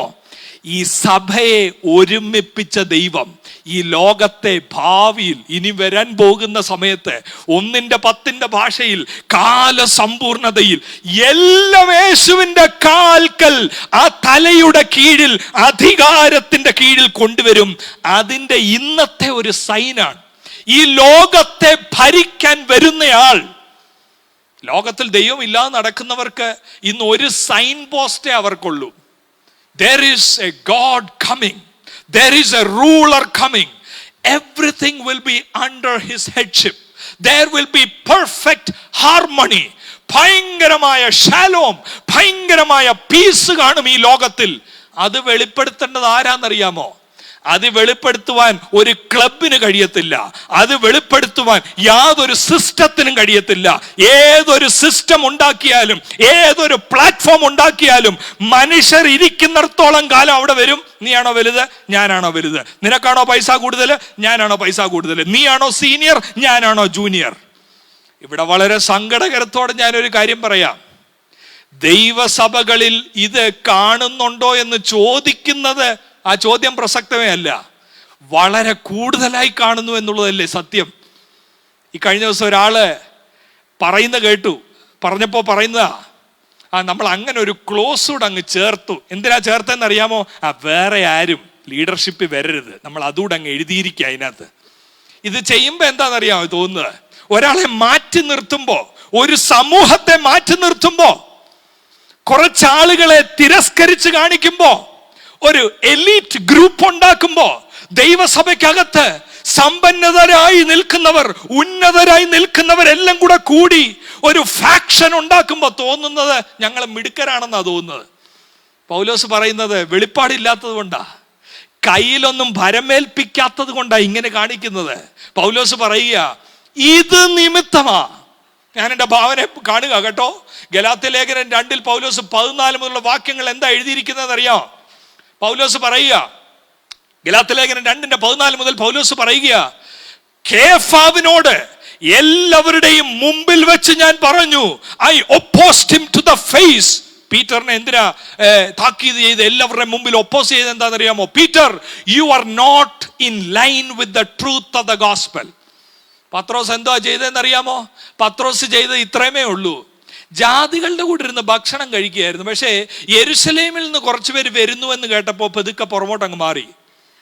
അങ്ങനെ എന്നെ കേൾക്കുന്ന ആരെങ്കിലും മാറാറുണ്ടോ എന്ന് പറഞ്ഞാൽ നമുക്ക് ചേർന്നതല്ല. അത് ഏത് ഒരേ സഭയിൽ വരുന്നതല്ലേ, ഒരേ ആത്മാവിനെ പാനം ചെയ്യുന്നവരല്ലേ, ഈ നടുർച്ചുവരെല്ലാം ഇടിച്ചെന്നല്ലേ 2:18 കാണുന്നത്. ദൈവത്തിന് ദൈവസഭയെ ഈ ലോകത്തിന്റെ മുമ്പിൽ ഒരു ഷോക്കേസായി കാണിക്കണം. ഇവിടെ യാതൊരു വിവേചനവും പാടില്ല. അതാണ് ഇവിടെ പറയുന്ന ഈ വലിയ മാനിഫോൾഡ് വിസ്ഡം ഓഫ് ഗോഡ്. ലോകം മുഴുവൻ എവിടെ നോക്കിയാലും, നിങ്ങൾ വർക്ക് ചെയ്യുന്ന ഹോസ്പിറ്റലിൽ, നിങ്ങൾ വർക്ക് ചെയ്യുന്ന ബിസിനസ് ഫേമിൽ, you will see division. If you are seeing division in the church also, then it is an unbecoming of the body of Christ. അതല്ല ദൈവത്തിന് ചർച്ചിനെ കൊണ്ടുള്ള ഉദ്ദേശം. ചർച്ചിനെ കൊണ്ടുള്ള ഉദ്ദേശം പ്രസംഗിക്കുക മാത്രമല്ല, പ്രദർശിപ്പിച്ചൊന്ന് കാണിച്ചു കൊടുക്കുക. എന്തോ കാണിച്ചു കൊടുക്കണം? യേശു ക്രിസ്തുവിൽ ഒരു കാര്യം നടന്നു. എന്ത് നടന്നെന്നറിയാമോ? ആ ക്രൂശിൽ എന്ത് നടന്നെന്നറിയാമോ? എല്ലാ ചുവരുകളും ഇടിഞ്ഞു, ഒരു ന്യൂ ഹ്യൂമാനിറ്റി ഉണ്ടായി. യാതൊരു വ്യത്യാസവും വേർതിരിവും ഇല്ലാത്ത ഒരു പുതിയ കമ്മ്യൂണിറ്റി ഓഫ് ഫെയ്ത്ത്. അതാണ് ഇവിടെ പൗലോസ് പറയുന്നത്. പ്രിയ ദൈവമക്കളെ, ഈ സഭയിലൂടെ ഐക്യത കാണുക എന്ന് പറയുമ്പോൾ 4-ാമത്തെ അധ്യായത്തിന്റെ ഒരു വാക്ക് വളരെ പ്രധാനപ്പെട്ടതാണ്. നോക്കിക്കേ, ചാപ്റ്റർ 4 and verse 2, 4-ാമത്തെ അധ്യായം 2 മുതലുള്ള വാക്യങ്ങൾ ഞാൻ നിങ്ങളുടെ ശ്രദ്ധയിൽ കൊണ്ടുവരിക. ഈ ജ്ഞാനത്തെ, ദൈവത്തിന്റെ ഏകീഭവിപ്പിക്കുന്ന ജ്ഞാനത്തെ വെളിപ്പെടുത്തുവാൻ പൗലോസ് 4-ാം അധ്യായം 2-ാമത്തെ വാക്യം മുതൽ പറയുന്നു, പൂർണ്ണ വിനയത്തോടും സൗമ്യതയോടും ദീർഘക്ഷമയോടും കൂടെ നടക്കുകയും. ഇതൊക്കെ എന്തിനാ വേണ്ടിയെന്നറിയാമോ? ഇതൊക്കെ ആർക്കാ വേണ്ടിയെന്നറിയാമോ? സഭയ്ക്കകത്തുള്ളവർക്ക് വിനയം വേണമെന്ന്. നിങ്ങളുമുണ്ടെങ്കിൽ ഭിന്നത ഉണ്ടാകും. എനിക്ക് വെളിപ്പാടിനെ കാണിക്കാൻ ഒക്കത്തില്ല, ദൈവത്തിന്റെ മർമ്മത്തിന്റെ വ്യവസ്ഥയെ വെളിപ്പെടുത്താൻ ഒക്കാത്തതുകൊണ്ട് പറയുക, പൂർണ്ണ വിനയത്തോടെ സൗമ്യതയോടെ ദീർഘക്ഷമയോടും കൂടെ നടക്കുകയും സ്നേഹത്തിൽ അന്യോന്യം പൊറുക്കുകയും. പുറത്തില്ല എന്തോ പറ്റും? പുറത്തില്ല എന്തോ ചെയ്യും? ചില ചോദിക്കുന്ന അതാ, ഞാനും ദൈവമായിട്ട് തീർത്തോളാം, ഞാൻ ക്ഷമ ചോദിക്കാൻ തയ്യാറല്ലേ, എൻ്റെ കുഴപ്പമല്ലത്, അദ്ദേഹത്തിന്റെ കുഴപ്പമാണത്. അയ്യോ, വെളിപ്പാടുണ്ടോ? വെളിപ്പാടുണ്ടെങ്കിൽ പറയുന്നത്, സഹോദര, നിങ്ങൾ എന്നെ തെറ്റിദ്ധരിച്ചതായിരിക്കാം, പ്ലീസ് ഫോർഗിവ്. യേശു ഇതല്ലേ പറഞ്ഞത്? യാഗം കഴിക്കുവാൻ വേണ്ടി പോകുമ്പോ നിനക്കുണ്ടെന്നല്ല, ഒരുവന് നിന്നോട് എന്തെങ്കിലും ഉണ്ടെന്ന് നിനക്ക് മനസ്സിലായാൽ അങ്ങോട്ട് ചെന്ന് അങ്ങ് രമ്യപ്പെട്ടോണം, അങ്ങോട്ട് ചെന്ന് റെക്കൺസിലിയേഷൻ ചെയ്തോണം. അല്ലെങ്കിൽ എല്ലാവരോടും കൂടിയിരുന്ന് എൻ്റെ ദൈവത്താൽ എന്ന് പറയുമ്പോ അവിടെ പൂർണ്ണ അർത്ഥത്തിൽ അതിന്റെ പ്രകാശനം ലോകം കാണത്തില്ല. എൻ്റെ ദൈവത്താൽ നിശ്ചയം അനുഗ്രഹം പ്രാപിച്ചിടുമെന്ന് പറയുമ്പോൾ അത് ലോകത്തിന്റെ മുമ്പിൽ പ്രദർശിപ്പിക്കപ്പെടണമെങ്കിൽ, ആ ചർച്ച ഒരു ഷോക്കേസായി മാറണമെങ്കിൽ അവിടെ ലാംഗ്വേജ് ബാരിയർ കാണരുത്, അവിടെ ഇന്ന കമ്മ്യൂണിറ്റി എന്നുള്ള വേർതിരിവ് കാണരുത്, അവിടെ യാതൊരു വിധത്തിലും സൗമ്യത ഇല്ലാതുള്ള ഫാക്ഷൻസ് അവിടെ കാണല്ല. 4-ാമത്തെ അധ്യായം അതിന്റെ 3-ാമത്തെ വാക്യത്തിൽ ആത്മാവിന്റെ ഐക്യത, ശ്രദ്ധിക്കണമേ, ആത്മാവിന്റെ ഐക്യത, ഇത് ക്രൂശിൽ കിട്ടിയ ഐക്യതയാണ്. ആത്മാവിന്റെ ഐക്യത സമാധാന ബന്ധത്തിൽ കാക്കുവാൻ. അപ്പൊ ദൈവസഭയുടെ ഉത്തരവാദിത്വം എന്താ? ഇംഗ്ലീഷിൽ പറഞ്ഞിരിക്കുന്ന പദം make every effort to keep the unity of the spirit. അത് ഭയങ്കര ഇമ്പോർട്ടൻ്റ് ആണ്. അവിടെ പറഞ്ഞിരിക്കുന്നത് കാക്കുക, കീപ് ഇറ്റ്. ഡോണ്ട് ക്രിയേറ്റ് ചെയ്യാൻ ഒക്കത്തില്ല. ഒന്നുകൂടെ ഞാൻ മലയാളത്തിൽ അത് വായിക്കുന്നു. ആത്മാവിന്റെ ഐക്യത സമാധാന ബന്ധത്തിൽ ഉണ്ടാക്കുക എന്നല്ല. പലയിടത്തും ശ്രമിക്കുന്നത് ഉണ്ടാക്കാനാ. ഉണ്ടാക്കുക എന്ന് പറഞ്ഞാൽ അത് എങ്ങനെയാലും പുള്ളി വരുന്ന സമയത്ത് അങ്ങ് മിണ്ടാതിരുന്നോണേ, അല്ലെ പുള്ളിക്ക് അത് ഇഷ്ടപ്പെടത്തില്ല. അതാ ഉണ്ടാക്കുക എന്ന് പറഞ്ഞാൽ ഒരു അഡ്ജസ്റ്റ്മെന്റ്. പുള്ളി എന്തായാലും അഭിപ്രായം പറഞ്ഞിട്ടുണ്ടെങ്കിൽ ആരും എതിര് പറയരുതേ, അത് അച്ഛനെ നമ്മൾ മനസ്സിലാക്കണം, പുള്ളി അങ്ങനെയാ. ഇതൊന്നും അല്ല ഇത് ഇവിടെ പറയുന്നത്. ഉണ്ടാക്കണ്ട, അഡ്ജസ്റ്റ്മെന്റിൽ ഉണ്ടാക്കണ്ട, കാത്താൽ മതി. Make every effort to keep the unity എന്ന് പറഞ്ഞാൽ ക്രൂശിലെല്ലാം ഇടിച്ചിരുന്നു. ആ ക്രൂശിൽ ഇടിയപ്പെട്ട ഈഗോ, ക്രൂശിൽ ഇടിയപ്പെട്ട പ്രജുഡിസുകൾ, അത് കാക്കേണ്ട സ്ഥലമാ ദൈവസഭ. അല്ല, ദൈവസഭ എന്ന് പറഞ്ഞാൽ അഡ്ജസ്റ്റ് ചെയ്ത് പോകേണ്ടതല്ല. അവശബ്ദം വരുമ്പോ കേട്ടില്ലെന്ന് പറഞ്ഞിരുന്ന് എല്ലാം ഓക്കെയാ എന്ന് പറയേണ്ടതല്ല. ഈ കോൺഫറൻസിന്റെ 1-ാമത്തെ ദിവസം അറിയാതെ പോലും ദൈവസഭയിൽ ആരോടെങ്കിലും വാക്കിലോ പ്രവൃത്തിയിലോ ഒരു ഇടർച്ചയുമായി ആരെങ്കിലും എന്നെ കേൾക്കുന്നുണ്ടെങ്കിൽ, the first and foremost thing ഈ കോൺഫറൻസിൽ നടക്കേണ്ടത്, let there be reconciliation, let there be unity, let there be an effort to keep the unity in the spirit. അല്ലെങ്കിൽ സംഭവിക്കുന്നത് ദൈവത്തിന്റെ ബഹുവിധമായ ജ്ഞാനം, മർമ്മത്തിന്റെ വ്യവസ്ഥ, കൃപയുടെ വ്യവസ്ഥ, ആ കാലസമ്പൂർണതയിൽ നടക്കാൻ പോകുന്നതിന്റെ ഇന്നത്തെ സൈനായ സഭ, ഈ ലോകത്തിൽ ഒരിക്കൽ ഹാർമണി കൊണ്ടുവരുന്ന ദൈവം, യാതൊരു ഡിവിഷനും കാണാതെ എല്ലാം യേശുവിന്റെ തലയുടെ കീഴിൽ കൊണ്ടുവരുന്ന ദൈവം ഇന്ന് ദൈവസഭയിലൂടെ ഈ ജ്ഞാനം പ്രദർശിപ്പിക്കുവാൻ തയ്യാറായി നിൽക്കുന്നു. പ്രിയ ദൈവമക്കളെ, ദൈവസഭയിൽ പ്രദർശിപ്പിക്കപ്പെടുമ്പോഴെന്ന് പറയുമ്പോൾ ഈ ദൈവസഭയുടെ ഏറ്റവും സ്മോളസ്റ്റ് യൂണിറ്റ് എവിടെയാണെന്നറിയാം? ഇപ്പൊ വാസ്തവത്തിൽ ഈ പാൻഡമിക്കിന്റെ സമയത്ത് ആ സ്മോളസ്റ്റ് യൂണിറ്റ് ഓഫ് ദ ചർച്ചിൽ ഒത്തിരി ഫോക്കസ് കിട്ടിക്കൊണ്ടിരിക്കുക. കാരണം ചർച്ചായി കൂടുന്നില്ലല്ലോ, 80 പേര് 100 പേര് ഒരുമിച്ച് വരുന്നില്ലല്ലോ. The smallest unit of the church, കുറച്ചുകൂടെ പറഞ്ഞാൽ the smallest unit which is meant to display the manifold wisdom of God to the world. അതേതാണെന്നറിയാമോ? The smallest unit. ഞായറാഴ്ച 10 മണിക്ക് തുടങ്ങുന്ന ആരാധനയിലല്ല സ്മോളസ്റ്റ് യൂണിറ്റ്, സൺഡേ സ്കൂളിലുമല്ല ആ മാനിഫോൾഡ് വിസ്ഡം ലോകം കാണേണ്ടത്. എവിടെയും ചോദിച്ചാൽ 5-ാമത്തെ അധ്യായം 22-ാമത്തെ വാക്യം മുതൽ എഴുതിയിരിക്കുന്നു. 3 ഗ്രൂപ്പിനെ കുറിച്ച് പറഞ്ഞിരിക്കുന്നു. 5:22 എന്താണെന്നറിയാമോ? പറഞ്ഞു തുടങ്ങുന്നത് 5-ാം അധ്യായം 22-ാം വാക്യത്തിൽ, ഭാര്യമാരെ കർത്താവിനെന്ന പോലെ സ്വന്തം ഭർത്താക്കന്മാർക്ക് കീഴടങ്ങുവീൻ. ബഹുവിധമായ ജ്ഞാനം നിങ്ങളുടെ കുടുംബത്തിലൂടെ നിങ്ങൾ വെളിപ്പെടുത്തണം. ദൈവത്തിന്റെ ബഹുവിധമായ ജ്ഞാനം എങ്ങനെ വെളിപ്പെടുത്താം? നമ്മളായിരിക്കുന്ന ഈ കാലത്ത് വിദ്യാഭ്യാസം കൂടി, പണം ഒത്തിരി കൂടി, ആർക്കും കീഴ്പ്പെടാൻ താല്പര്യമില്ല, സബ്മിഷൻ താല്പര്യമില്ല, ആർക്കും പോകട്ടെ എന്ന് പറയാൻ താല്പര്യമില്ല, സൗമ്യതയില്ല, ദീർഘക്ഷമയില്ല. കാരണം I can earn my living, why I need to do what you say? ഇതല്ലേ ചോദ്യം? എവിടത്തെ ചോദ്യം? ഈ മാനിഫോൾഡ് വിസ്ഡം കാണിക്കാൻ, പ്രദർശിപ്പിക്കാൻ വിളിക്കപ്പെട്ടവരുടെ കുടുംബജീവിതം തകരുന്നു. ദൈവസഭയിൽ വന്ന് ഒരു ഗാനത്തിന്റെ അവസാനം കൈയടിച്ച് പാടുമ്പോൾ മാത്രമല്ല ഇത് പ്രദർശിപ്പിക്കപ്പെടുന്നത്. പലപ്പോഴും അതല്ല പ്രദർശനമായി കാണേണ്ടത്. നമ്മുടെ ഫാമിലി ലൈഫിൽ ദൈവത്തിന്റെ ബഹുവിധമായ ജ്ഞാനത്തെ വെളിപ്പെടുത്തുന്ന, പൗലോസ് പറയുന്ന പോലെ, ഞാൻ പ്രസംഗിക്കുക മാത്രമല്ല, ഞാൻ പ്രദർശിപ്പിക്കുകയും കൂടിയാ. നിങ്ങൾ അതിന് തയ്യാറാകുമോ എന്ന് പറഞ്ഞാൽ, വേദ പണ്ഡിതനായ ഒരു വ്യക്തി പറഞ്ഞിരിക്കുന്നത്, ഈ 3 ഗ്രൂപ്പിലും ആദ്യം പറഞ്ഞിരിക്കുന്ന പാർട്ടി എന്ന് പറഞ്ഞാൽ വീക്ക് പാർട്ടിയാ. ഏതാ 3 group? 1 husband and wife, 2 children and parents, 3 slaves and masters. ഇതിന്റെ വീക്കർ പാർട്ടി ഏതാണെന്നറിയാമോ? ഈ 3 ഗ്രൂപ്പിലെയും വീക്കർ പാർട്ടി.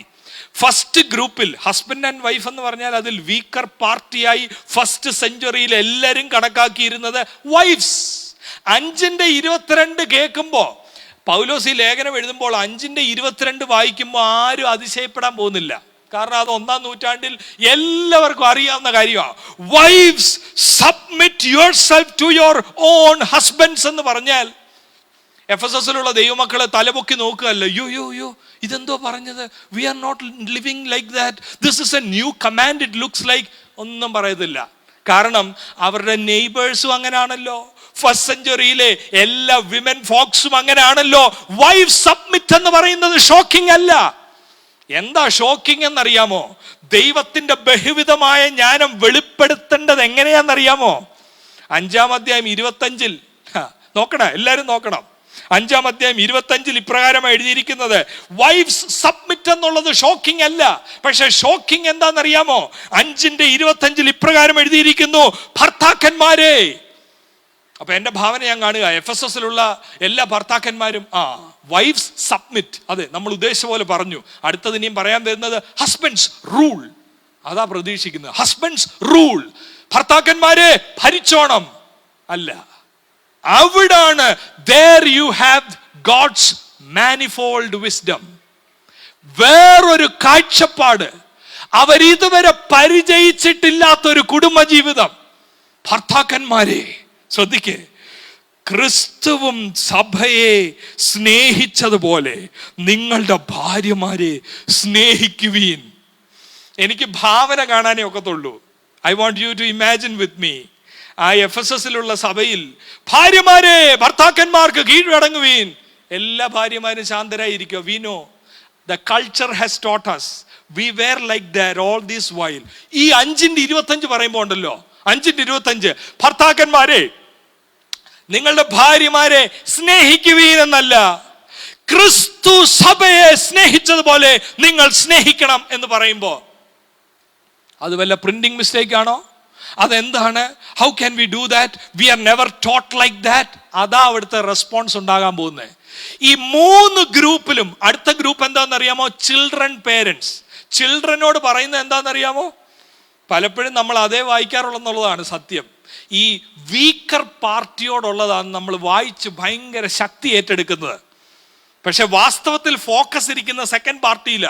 ആദ്യത്തെ ഗ്രൂപ്പിൽ husbands love your wife, shocked. രണ്ടാമത്തെ ഗ്രൂപ്പിൽ ചിൽഡ്രൻസിനോട് പറയുന്നത്, മക്കളെ നിങ്ങളുടെ അമ്മയപ്പന്മാരെ കർത്താവിൽ അനുസരിക്കുവീൻ. ആ എഫെസസിലുള്ള എല്ലാ ചിൽഡ്രനും എല്ലാ മക്കളും എന്തോ പറയുമെന്ന് അറിയാമോ? Yes yes yes, we know that. Jason also is doing that. യേശുവിനെ അറിയാത്തവനും അപ്പുറത്തെ വീട്ടിൽ അത് ചെയ്യുന്നുണ്ട്. ഇങ്ങേ സൈഡിൽ Jackson also is doing that. We are also suppose to do that and we have Holy Spirit to help us to do that. അങ്ങനെ പറഞ്ഞുകൊണ്ട് അവിടെ ഇരിക്കുക. Children obey your parents. They are also doing that. We are also supposed to do that. We have the Holy Spirit. 5:18 ആത്മനിറവിന്റെ ഫലമായതെല്ലാം. അപ്പൊ ചിൽഡ്രന് സന്തോഷമായി, yes we will do that. പക്ഷേ twist ഇരിക്കുന്ന എവിടാന്നറിയാമോ? Second പാർട്ടിയോട്, the stronger പാർട്ടിയോട്, ആ റിലേഷൻഷിപ്പിലെ stronger പാർട്ടിയോട് പറയുന്നത് എന്താണെന്നറിയാമോ? ദൈവത്തിന്റെ ബഹുവിധമായ ജ്ഞാനത്തെ എന്ന് പറഞ്ഞാൽ പൂർവ്വകാലങ്ങളിൽ മറഞ്ഞിരുന്ന ഒരു ജ്ഞാനം വെളിപ്പെടുത്തി. എന്താന്ന് ചോദിച്ചാൽ 6-ാം അധ്യായം 4-ാമത്തെ വാക്യത്തിൽ, പിതാക്കന്മാരെ, എഫെസസിലുള്ള എല്ലാ പിതാക്കന്മാരും പ്രതീക്ഷിക്കുന്ന പോരട്ടെ പിതാക്കന്മാരെ മക്കളെ നല്ലവണ്ണം ഭരിച്ചോണം. അതാ പ്രതീക്ഷിക്കുന്നത്. ഭരിക്കണ്ടായോ? ഭരിക്കണം. ഉപദേശിക്കണ്ടായോ? ഉപദേശിക്കണം. പക്ഷെ 6:4 വേറൊരു കാര്യമുണ്ട്. എന്താണെന്നറിയാമോ? 6:4 പിതാക്കന്മാരെ നിങ്ങളുടെ മക്കളെ കോപിപ്പിക്കാതെ കർത്താവിന്റെ ബാലശിക്ഷയിലും. ആ വാക്ക് കണ്ടോ? ഭർത്താവിനോടുള്ള ബന്ധത്തിലും പറയുക, കർത്താവ് സഭയെ സ്നേഹിച്ചതുപോലെ. ഇവിടെയും പറയുന്നു, പിതാക്കന്മാരെ നിങ്ങളുടെ മക്കളെ കോപിപ്പിക്കാതെ കർത്താവിന്റെ ബാലശിക്ഷയിലും പഥ്യോപദേശത്തിലും പോറ്റി വളർത്തുവിൻ. എന്ന് പറഞ്ഞാൽ മാതാപിതാക്കളെ നിങ്ങളുടെ അജണ്ടയെ അടിച്ചേൽപ്പിക്കുന്ന വസ്തുക്കളാക്കി കുഞ്ഞുങ്ങളെ മാറ്റാതെ. 6-ാമത്തെ അധ്യായം 4-ാമത്തെ വാക്യത്തിൽ ഇപ്രകാരമാണ് പറയുന്നത്, കോപിപ്പിക്കാതെ കർത്താവിന്റെ ബാലശിക്ഷയിലും പഥ്യോപദേശത്തിലും പോറ്റി വളർത്തുവീൻ. ഈ ഗ്രൂപ്പുകളിലെ ഏറ്റവും റാഡിക്കൽ സ്റ്റേറ്റ്മെന്റ്സ് 2-ാം പാർട്ടികളോടാ പറയുന്നത്. 3-ാമത്തെ ഗ്രൂപ്പിലുള്ളവരാ. നോക്കിക്കേ, 6-ാമത്തെ അധ്യായം 5-ാമത്തെ വാക്യം, ദാസന്മാരെ എന്ന് വിളിച്ചു തുടങ്ങുമ്പം ഭാര്യമാര് പ്രതീക്ഷിച്ചതുപോലെ, കുഞ്ഞുങ്ങൾ പ്രതീക്ഷിച്ചതുപോലെ ദാസന്മാര് പറയും, ഞങ്ങൾക്കറിയാം ഞങ്ങളോട് എന്താ പറയാനുള്ളതെന്ന്. ഞങ്ങൾ എല്ലാവരും കീഴ്പ്പെട്ട് പോണോന്നല്ലേ? അതല്ലേ ഞങ്ങൾ ചെയ്യുന്നത്. കീഴ്പ്പെട്ടില്ലേ ഞങ്ങളെ അടിക്കത്തില്ലേ, ഉപദ്രവിക്കത്തില്ലേ? പക്ഷെ വിശ്വാസികളോട് പറയുക, ദാസന്മാരെ ജഡപ്രകാരം യജമാനന്മാരായവരെ ക്രിസ്തുവിനെന്ന പോലെ. അവർ ഞെട്ടുക, ക്രിസ്തുവിനെന്ന പോലെ. പക്ഷെ അതിനെക്കാട്ടിൽ ഷോക്കിംഗ് എന്താണെന്നറിയാമോ? 6:8 ഈ 3 ഗ്രൂപ്പിലും 2-ാമത്തെ പാർട്ടിയോട് പറയുന്നതാണ് ഞെട്ടിപ്പിക്കുന്നത്. അതാ ദൈവത്തിന്റെ ബഹുവിധമായ ജ്ഞാനം ഒന്നിപ്പിച്ച് കാണാൻ വേണ്ടി ഭരിക്കുകയല്ല, കീഴ്പ്പെടുത്തുകയല്ല, ആത്മാവിനാൽ ഏകീഭവിപ്പിക്കുന്ന ഒരവസ്ഥ. 6:8 എന്താ പറയുന്നതെന്ന് അറിയാമോ? 6-ാം അധ്യായം 8-ാമത്തെ വാക്യത്തിൽ, യജമാനന്മാര് പ്രതീക്ഷിക്കുന്നത്, പറ ഞങ്ങളുടെ ദാസന്മാരെ എല്ലാം ഭരിക്കണമെന്നാണോ പറയാൻ പോകുന്നത്? അല്ല. ശ്രദ്ധിക്കേ, യജമാനന്മാരെ സ്വർഗത്തിൽ നിങ്ങൾക്കൊരു യജമാനൻ ഉണ്ടെന്നും അവന്റെ പക്കൽ മുഖപക്ഷം ഇല്ലെന്നും അറിഞ്ഞുകൊണ്ട് അങ്ങനെ തന്നെ അവരോട് പെരുമാറുകയും ഭീഷണി വാക്ക് ഒഴിവാക്കുകയും. മാതാപിതാക്കളോട് പറയുക, കോപിപ്പിക്കാതെ. യജമാനന്മാരോട് പറയുക, ഭീഷണി വാക്ക് ഒഴിവാക്കുക. ഭർത്താക്കന്മാരോട് പറയുക, യേശു സഭയെ സ്നേഹിച്ചതുപോലെ. ഇതാണ് ദൈവത്തിൻ്റെ ബഹുവിധമായ ജ്ഞാനം. എന്നെ കേൾക്കുന്ന നിങ്ങളുടെ ഏവരുടെയും കുടുംബത്തിൽ ഈ ജ്ഞാനം ഒന്ന് വെളിപ്പെടട്ടെ. ഇതാർക്കും പറഞ്ഞു തരാനൊക്കത്തില്ല. പറഞ്ഞു തരാം, അത് മനസ്സിലാകണമെന്നില്ല. എന്നാൽ പരിശുദ്ധാത്മാവ് ഈ കോൺഫറൻസിന്റെ ആദ്യത്തെ ദിവസം ഒരു വെളിപ്പാട് കൈമാറട്ടെ. ആ വെളിപ്പാട് ദൈവത്തിന്റെ ജ്ഞാനത്തെ പ്രദർശിപ്പിക്കുന്ന, പ്രസംഗിക്കുക മാത്രമല്ല, പൗലോസ് പറഞ്ഞ പോലെ പ്രദർശിപ്പിക്കുന്ന ഒരു ദൈവസഭയായി പോരാ, ഒരു കുടുംബമായി, ഹാർമണിയുള്ളൊരു കുടുംബമായി, പീസുള്ളൊരു കുടുംബമായി, ദൈവത്തിന്റെ സ്വസ്ഥതയെ അയൽവക്കങ്ങളിൽ വെളിപ്പെടുത്തുന്ന, ലോകത്തിന്റെ മുമ്പിൽ ദൈവത്തിന്റെ ജ്ഞാനത്തെയും ശക്തിയെയും വെളിപ്പെടുത്തുന്ന ഒരു കൂട്ടമായി മാറുവാൻ കർത്താവ് നമ്മളെ സഹായിക്കട്ടെ. ഒരു നിമിഷം കണ്ണുകളെ അടയ്ക്കാം. ഞാൻ നിങ്ങൾക്ക് വേണ്ടി പ്രാർത്ഥിക്കാൻ പോവുക. ഞങ്ങളെ സ്നേഹിക്കുന്ന ഞങ്ങളുടെ സ്വർഗീയ പിതാവേ, ദൈവത്തിന്റെ കൃപയുടെ വ്യവസ്ഥ, ആ ദിക്ക് എങ്ങോട്ടാ പോകുന്നതെന്ന്, ദൈവത്തിന്റെ മർമ്മത്തിന്റെ വ്യവസ്ഥ, കാലസമ്പൂർണതയിൽ നടക്കാൻ പോകുന്ന ദൈവത്തിന്റെ പദ്ധതിയുടെ വ്യവസ്ഥ, അതെന്തെന്ന് ചോദിച്ചാൽ എല്ലാം യേശുവിന്റെ തലയുടെ കീഴിൽ കൊണ്ടുവരുന്ന ആ ദിവസത്തിന് മുന്നോടിയായി ഇന്ന് സഭയിലൂടെ ദൈവത്തിന്റെ ജ്ഞാനത്തെ പ്രദർശിപ്പിക്കണമേ. സഭയിൽ ഐക്യത ഉണ്ടാകണമേ. എല്ലാ ഭിന്ന ചിന്താഗതിയെയും മാറ്റണമേ. കുടുംബങ്ങൾ ദൈവത്തിന്റെ സമാധാനം, സ്വസ്ഥത ഉണ്ടാകണമേ. എന്നെ കേൾക്കുന്നവരിൽ ആരെങ്കിലും കുടുംബ കലഹങ്ങളിൽ കുടുങ്ങിപ്പോയെങ്കിൽ ഈ വചനത്താൽ, വചനത്തിന്റെ ശക്തിയാൽ അവരെ ഏകീഭവിപ്പിക്കണമേ. സഭയുടെ അന്തരീക്ഷത്തിൽ വലിയ ഉണർവിനെ അയക്കണമേ.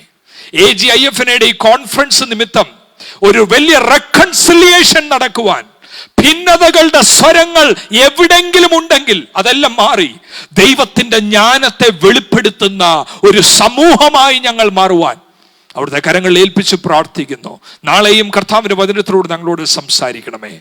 യേശുവിൻ നാമത്തിൽ തന്നെ. ആമേൻ. God bless U.